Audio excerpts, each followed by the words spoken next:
This was a Shabbos morning. I usually keep my phone nearby because I never know when something's going to happen in Beit Shemesh. And the ambulance, my phone rang, and it was one of the ambulance drivers. And he said, I'm sorry to wake you, but we really need you urgently. I jumped up, threw on some clothes, ran downstairs. He said, I'm going to meet you on the corner by your house. I got outside and I waited for the ambulance. They showed up within a couple of minutes. I got in, and there was a young woman, probably early 20s, laying there, looked like in very active labor. I started to ask her a few questions. It's her third baby. When did your contractions start? A few hours ago, she told me. I said, how many weeks are you? I'm not sure. I think I'm in my 6th month. Okay, you're in your 6th month. I started to make calculations in my mind, what 6 months, because I usually work in terms of how many weeks somebody is, and I'm thinking to myself, this woman is somewhere between 24 and 28 weeks. That's really, really early, and we're really, really far from the hospital. I checked her, and she was fully dilated, 10 centimeters, ready to give birth. I looked at the driver, and I said, let's go. The only thing that I could think of that was in our favor at that point was the fact that it was Shabbos morning, and there wasn't going to be any traffic. We started driving, and she kept looking at me again, and she kept saying to me in Hebrew, she was Israeli, I need tichalil chutz. And I said, please just try to breathe. Your baby's very little, and I really don't want to deliver this baby on the highway. We really have to get to a hospital. Half an hour, throughout the whole drive, was way more than 30 minutes. I was with her, holding her hand, telling her to breathe, helping her to calm down. Her mother was with her. Her father, her husband actually had stayed home because they had 2 little children and he had to watch them. Her mother kept saying to me, is the baby okay? Is the baby okay? And I really didn't know what to say. This baby is very, very premature. I don't know if this baby's going to survive. I don't know what's going to be.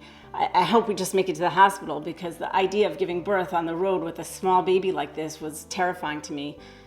I called labor and delivery, and they didn't answer. I called again, and still no answer. Okay, it's Shabbos. They're not going to answer unless there's somebody, unless they have a Shabbos goy to answer the phone. Okay, there's not much to do about that. So we get there, thank God. She still hasn't pushed. She still hasn't given birth. I was able to get her to breathe through the whole time, hold her hand, squeeze on the ball, get her to keep calm. We're riding up the elevator, and she looks at me and she's like, "Ma yeh, what's going to be with this baby?" And I didn't have an answer. I just said, let's just get into labor and delivery, and then someone will take care of us there. We walked in the door, and I saw a few of my old friends, because I used to work in this hospital, and I just started to cry, and they were like, Ma, and I said, she's somewhere in her 6th month, she's fully dilated, and she's got to deliver now. They whisked her into a labor and delivery room.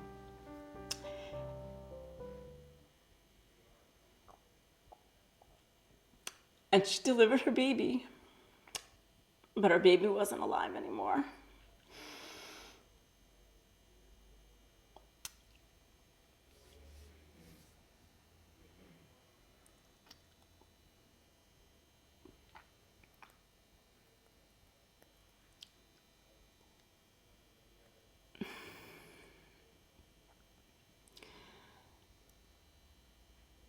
The only thing I felt that I could say to comfort myself was that I held her hand, I helped her breathe, I helped her get to the hospital.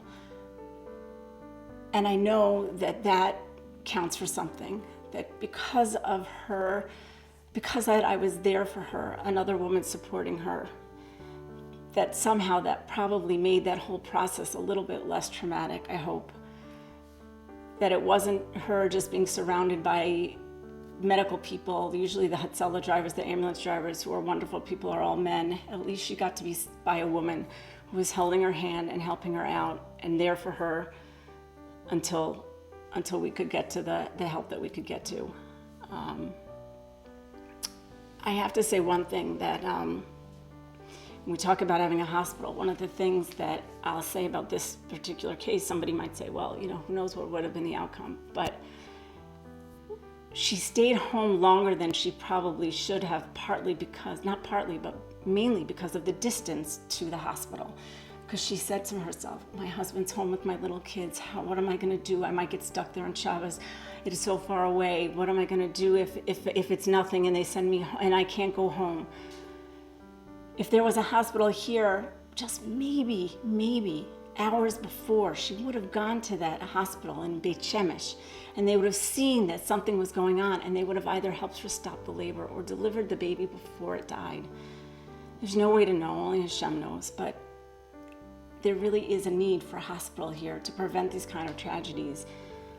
Living with the guilt of knowing that you might have saved your baby if you had acted differently is a very, very hard thing to live with.